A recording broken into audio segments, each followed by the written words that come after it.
ஃபிரௌனுடைய மனைவியுடைய நிகழ்வு நாம் எல்லாம் அறிந்ததுதான். அல்லாஹ் ரப்புல் ஆலமீன் அவனுடைய புத்தகம் அல் குர்ஆனிலே கூறுகிறான், வதரபல்லாஹு மஸலன் லில்லதீன ஆமனு இம்ரஅத ஃபிரௌன். ஃபிரௌனுடைய மனைவியுடைய உதாரணத்தை அல்லாஹ் ரப்புல் ஆலமீன் ஒட்டுமொத்த ஈமான் கொண்டவர்களுக்கும் அல்லாஹ் உதாரணமாக சொல்லுகிறான். இத் காலத் ரப்பி பினி லி இந்தக பைத்தன் ஃபில் ஜன்னah. ஃபிரௌனுடைய மனைவிகள் சொன்னார்கள், யா அல்லாஹ், எனக்கு சொர்க்கத்திலே ஒரு வீட்டை கட்டுவாயாக. ஃபிரௌனுடைய அமலில் இருந்தும் அவர்களுடைய அநியாயக்கார கூட்டத்துடைய செயலில் இருந்தும் என்னை பாதுகாப்பாயாக என்று பிரார்த்தனை செய்தார்கள். இந்த பெண்ணுடைய நிகழ்வு ஒட்டுமொத்த ஈமான் கொண்டவர்களுக்கும் உதாரணம் என்று அல்லாஹ் கூறுகிறான். ஃபிரௌனுடைய மனைவியுடைய தியாகம் என்ன? அதே போன்று ஈமானை ஏற்றுக்கொண்டார்கள். ஃபிரௌன் எச்சரித்தான், கொடுமைப்படுத்தினான். ஒரு பாலைவனத்திலே அழைத்து சென்று மேலே பாறையை வைத்து எச்சரியுங்கள், இந்த பெண் ஈமானை விடுகிறாளா என்று. விடவில்லை என்றால் இந்த பாறையை கீழே போட்டு இந்த பெண்ணை கொலை செய்து விடுங்கள் என்று கட்டளையிடுகிறான். பாறை உயர்த்தப்பட்டது. அந்த நேரத்தில் ஃபிரௌனுடைய மனைவியர்கள் அல்லாஹ்விடத்திலே பிரார்த்தனை செய்தார்கள். அல்லாஹ் ரப்புல் ஆலமீன் அந்த பிரார்த்தனையை இந்த உலகம் அழியும் வரை இருக்கக்கூடிய குர்ஆனிலே அல்லாஹ் எடுத்துச் சொல்கிறான். ஃபிரௌனுடைய மனைவி கேட்டார்கள், இறக்கும் தருவாயில், யா அல்லாஹ், அரண்மனையை விட்டு ஃபிரௌன் துரத்தி விட்டான், சொகுசான வாழ்வை விட்டு ஃபிரௌன் துரத்தி விட்டான்.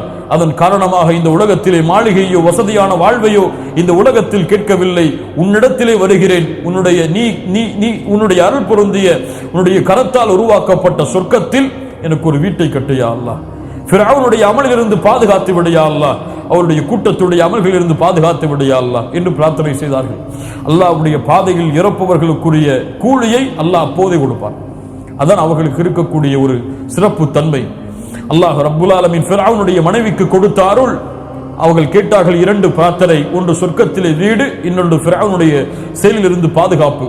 அல்லாஹ் அந்த பெண் இறப்பதற்கு முன்னால் அந்த பெண்ணுக்கு அல்லாஹ் சொர்க்கத்திலே தயாரித்த வீட்டை அந்த பெண்ணுடைய கண்களுக்கு முன்னால் கொண்டு வந்து நிறுத்தினான். அந்த பாறை கீழே விழுந்து அவர்களுடைய உயிர் எடுக்கப்படுவதற்கு முன்னால் இயற்கையாகவே அந்த பெண்ணுடைய உயிரை அல்லாஹ் எடுத்தான். அல்லாஹ் அக்பர். அல்லாஹ்வுடைய தூதர் ஸல்லல்லாஹு அலைஹி வஸல்லம் அதைத்தான் சுட்டி காட்டுகிறார்கள். அவர்கள் அன்றே விவசாயம் செய்தார்கள், அன்றே அறுவடை செய்தார்கள். ஹவுலாஇ முஜாஹிதூன ஃபீ சபீலில்லாஹ், அல்லாஹ்வுடைய பாதையில் மரணித்தவர்கள் அவர்கள். மூன்றாவது, ஒரு கூட்டத்தை கடந்து சென்றேன். அந்த கூட்டத்தை கடந்து செல்லும் பொழுது அவர்களுடைய தலையில் பாறை போடப்பட்டது. அந்த கணத்தால் அவர்களுடைய தலை வெடித்து சிதறியது. அல்லாஹ் அக்பர். யார் இந்த நஷ்டவாளிகள்? யா ஜிப்ரீல், மன் ஹாஉலா, யார் இவர்கள்? அல்லாஹ் ஜிப்ரீல் அலைஹிஸ்ஸலாம் பதில் சொன்னார்கள், இவர்கள்தான் தொழுகையில் பாரத்தை விட்டு தங்களுடைய தலைகளை தூரமாக்கியவர்கள். தொழுகையுடைய நேரங்களை விட்டு, தொழுகையுடைய முக்கியத்துவத்தை விட்டு, தொழுகையுடைய கூலிகளை விட்டு தூரமானவர்கள். இவர்களுக்கு நாளை வறுமையிலே தலையில் பாறை போடப்படும், தலை இரண்டு துண்டாக சிதறடிக்கப்படும் என்று அல்லாஹ்வுடைய தூதர் முஹம்மது ரசூலுல்லாஹ் ஸல்லல்லாஹு அலைஹி வஸல்லம் சொன்னார்கள். அல்லாஹ்வுடைய தூதர் ஸல்லல்லாஹு அலைஹி வஸல்லம் சொல்கிறார்கள், முஹம்மது ரஹிமஹுல்லாஹ், இப்னு அபி ஷைபா, இப்னு ஹிப்பான் போன்ற கிரந்தங்களில் எல்லாம் பதிவு செய்யப்படுகிறது. அனஸ் இப்னு மாலிக் ரலியல்லாஹு அன்ஹு அவர்கள் கூறுவதாக, இஸ்ராவுடைய பயணத்தை, மேராஜுடைய பயணத்தை மேற்கொண்டிருந்த பொழுது ஒரு கூட்டத்தை பார்த்தேன். அவர்கள் நெருப்பாலான கத்திரிக்கோள்களை கொண்டு தங்களுடைய உதடுகளை வெட்டி கொண்டிருந்தார்கள். அப்போது கேட்கப்பட்டது ஜிப்ரீல் அவர்களிடத்தில், யா ஜிப்ரீல், மா ஹாஉலா, இவர்கள் யார்? ஜிப்ரீல் அலைஹிஸ்ஸலாம் சொன்னார்கள், ஹாஉலாஇ ஹுதபாஉ உம்மத்திக். அல்லாஹ் அக்பர். இவர்கள் இந்த சமூகத்துடைய பேச்சாளர்கள். ஹுதபாஉ உம்மத்திக், அல்லாஹ் பாதுகாப்பானாக. ஹாஉலாஇ ஹுதபாஉ உம்மத்திக், இவர்கள் இந்த சமூகத்துடைய பேச்சாளர்கள். மின் அஹ்லித் துன்யா கானூ யஅமுரூன அன்-நாஸ பில் பிர் வ யன்ஸவுன அன்ஃபுஸஹும். இவர்கள் மக்களுக்கு நன்மையை ஏவினார்கள், ஆனால் அவர்களை மறந்து விட்டார்கள். வஹும் யத்லூனல் கிதாப் அஃபலா யஅகிலூன், அவர்கள் அறிவு பெறவில்லை. அவர்கள் குர்ஆனை ஓதினார்கள், அவர்கள் பிறருக்கு நன்மையை சொன்னார்கள், அவர்கள் தங்களை மறந்து கொண்டார்கள். ஆனால் மிகப்பெரிய பேச்சாளர்களாக பூமியில் வலம் வந்தார்கள்.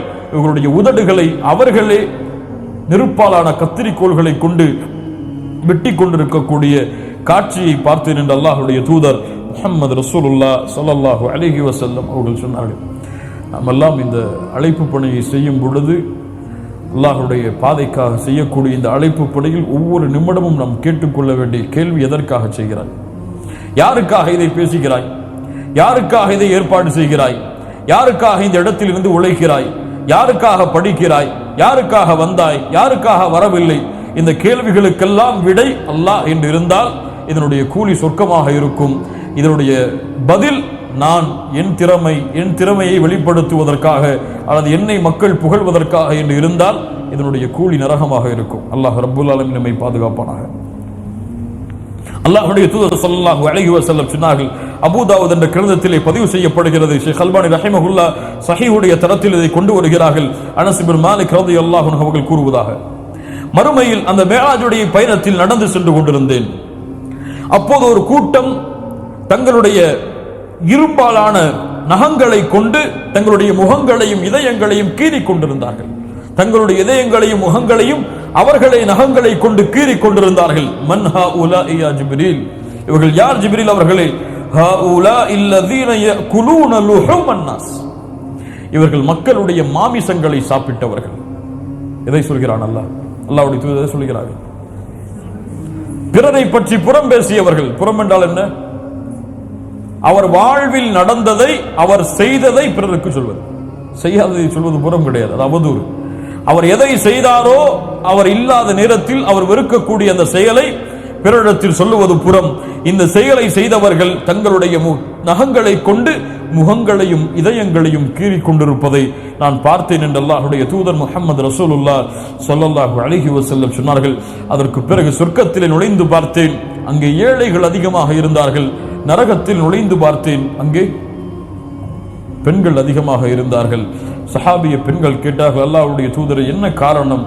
கணவனுக்கு மாறு செய்வார்கள், அதிகமான சாப வார்த்தைகளை பயன்படுத்துவார்கள் என்று அல்லாஹ்வுடைய தூதர் முஹம்மது ரசூலுல்லாஹ் ஸல்லல்லாஹு அலைஹி வஸல்லம் காரணம் சொன்னார்கள்.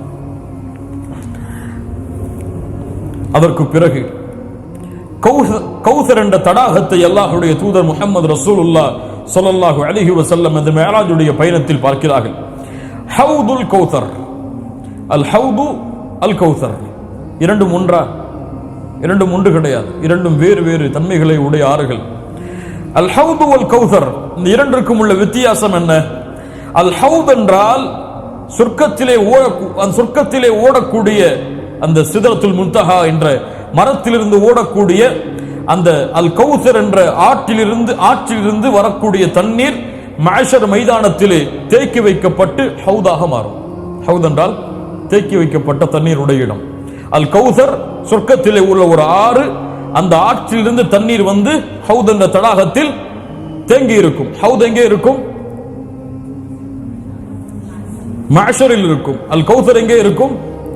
சொர்க்கத்தில் இருக்கும். அல் ஹவுது அல் கௌசர், கௌசர் என்ற நீர் தடாகத்தின் மத்தியிலே நட்சத்திரங்களுடைய அழகை கொண்ட பாத்திரங்களும், அதன் அருகே முத்துக்களால் ஆக்கப்பட்ட மாளிகைகளும், அதனுடைய தரை மிஸ்க் கஸ்தூரியால் ஆக்கப்பட்ட தரையும் இருந்ததை நான் பார்த்தேன். ஜிப்ரீல் அலைஹிஸ்ஸலாம் இடத்தில் கேட்டேன், யா ஜிப்ரீல், இது என்ன என்று ஜிப்ரீல் அவர்கள் பதில் சொன்னார்கள், ஹாதல் கௌசர், அல்லாஹ் ரப்புல் ஆலமீன் உமக்கு வாக்களித்த கௌசர் என்ற ஆறு என்று ஜிப்ரீல் அலைஹிஸ்ஸலாம் பதில் சொன்னார்கள். கௌசர் என்றால் அல்லாஹ் ரப்புல் ஆலமீன் அல்லாஹ்வுடைய தூதருக்கு சொர்க்கத்திலே வாக்களித்த அந்த ஆறு. இன்னா அதைனாக கௌசர். ஹவுத் என்றால் அந்த தண்ணீர் ஒன்று சேர்க்கப்பட்டு மஹ்ஷர் மைதானத்திலே குடிப்பதற்காக வைக்கப்படுவது ஹவுத். இது அல்லாஹ் ரப்புல் ஆலமீன் மூமின்கள் தண்ணீர் அருந்துவதற்காக அல்லாஹ்வுடைய தூதர் ஸல்லல்லாஹு அலைஹி வஸல்லம் உடைய கரத்தில் இருந்து அல்லாஹ் சொர்க்கத்திலே அல்லாஹ்வுடைய தூதருக்கு விசேஷமாக கொடுத்த ஆற்றுடைய வகை. அதற்கு பிறகு ஜன்னத்து அதுன் என்ற உயர்ந்த சொர்க்கத்தில் உள்ளே நுழைந்தேன். அதற்கு பிறகு அந்த சொர்க்கத்தில் சில காட்சிகளை பார்த்தேன். பிலால் அவர்கள் எனக்கு முன்னால் நடந்து செல்வதை நான் பார்த்தேன் என்று அல்லாஹ்வுடைய தூதர் ஸல்லல்லாஹு அலைஹி வஸல்லம் இன்னும் சில ஹதீஸ்களை நமக்கு சொல்கிறார்கள். கண்ணியத்துக்குரிய நண்ப சகோதரிகளை, இந்த மிஅராஜுடைய பயணம் தரக்கூடிய படிப்பினைகள், இந்த சம்பவங்கள், அமைக்கப்பட்ட முறைகள், அதில் இருக்கக்கூடிய விளக்கங்கள் என்ன என்பதை இன்ஷா அல்லாஹ் அடுத்த வகுப்பில் இன்ஷா அல்லாஹ் பார்ப்போம். அல்லாஹ் வாய்ப்பளித்தால். அல்லாஹ் ரப்புல் ஆலமீன் நாம் கேட்ட விஷயங்களை நம்முடைய வாழ்வில் செயல்படுத்துவதற்கு அல்லாஹ் அருள் செய்வானாக. கேட்ட விஷயங்களை நினைவில் வைத்துக் கொண்டு பிறருக்கும் இந்த அறிவுரைகளை கொடுப்பதற்கு அல்லாஹ் ரப்புல் ஆலமீன் எமக்கு வாய்ப்பளிப்பானாக. அல்லாஹ் ரப்புல் ஆலமீன் நம்முடைய தவறுகளை, பிழைகளை அல்லாஹ் மன்னித்து, அல்லாஹ் ரப்புல் ஆலமீன் இல்மிலும் இஹ்லாஸிலும் அல்லாஹ் ரப்புல் ஆலமீன் எமக்கு உறுதியையும் தெளிவையும் அல்லாஹ் ரப்புல் ஆலமீன் ஏற்படுத்துவானாக. அல்லாஹ் ரப்புல் ஆலமீன் எப்படி அவனுடைய அருளால் இந்த இடத்திலே எம்மை ஒன்று கூட்டினானோ அதுபோன்று அல்லாஹ் ரப்புல் ஆலமீன் ஜன்னத்துல் ஃபிர்தௌஸிலே, அதிலும் குறிப்பாக அல்லாஹ்வுடைய தூதர் முஹம்மது ரசூலுல்லாஹ் ஸல்லல்லாஹு அலைஹி வஸல்லம் அவர்களோடும் அவர்களுடைய தோழர்களோடும் அல்லாஹ் ரப்புல் ஆலமீன் எம்மை ஒன்று சேர்ப்பானாக. அக்கூலு கௌலி ஹாதா அஸ்தக்ஃபிருல்லாஹ் லி வ லக்கும். அஸ்ஸலாமு அலைக்கும் வ ரஹ்மத்துல்லாஹி வ பரகாத்துஹு.